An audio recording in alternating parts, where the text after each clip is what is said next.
Traditional vibes YT ఛానల్కి స్వాగతం.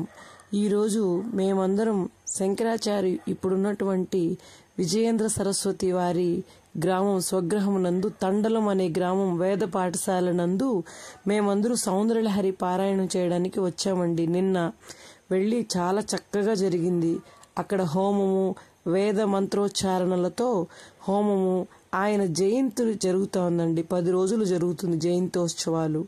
ఆ దాంట్లో మేము కూడా ఒకరోజు సౌందర్యలహరి పారాయణం చేయడానికి గురువు గారి ఆజ్ఞ మేరకు వెళ్ళామండి. ఇప్పుడున్నటువంటి శంకరాచార్యులే మా గురువు గారికి ఆదేశించి మేమందరూ అక్కడికి వెళ్ళటం జరిగిందండి. ఇది చూడండి, పిక్స్ అన్నీ నేను మీకు షేర్ చేస్తున్నాను. అక్కడ హోమము అన్నీ చాలా బాగా జరిగిందండి. అసలు తృప్తిగా అనిపించింది. చాలా గొప్పగా జరిగింది పారాయణం. చూడండి ఎంత బాగా జరిగిందో. అక్కడ ఉన్నటువంటి ఫొటోసు అన్నిటినీ నేను పిక్స్ రూపంలో నేను మీకు షేర్ చేస్తున్నాను. చూడండి, ఇలాంటివన్నీ నా ఛానల్లో మీకు తర్వాత వస్తూ ఉంటుంది. అందుకే మీ అందరికీ నా ఛానల్ నచ్చినట్లయితే లైక్ చేయండి, సబ్స్క్రైబ్ చేయండి మరిన్ని వీడియోస్ కోసం.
ఇలా ఇంత ఆనందంగా సాగిందండి. ఆ పిక్స్ అన్ని మీకు షేర్ చేస్తున్నాను. చాలా తృప్తిగా అనిపించింది. పారాయణం చాలా గొప్పగా జరిగిందండి. మీ అందరూ కూడా చూడండి. మా పారాయణం ఎలా ఉందో కమెంట్స్ చేయండి. Thank you. అందరికీ థ్యాంక్ యూ.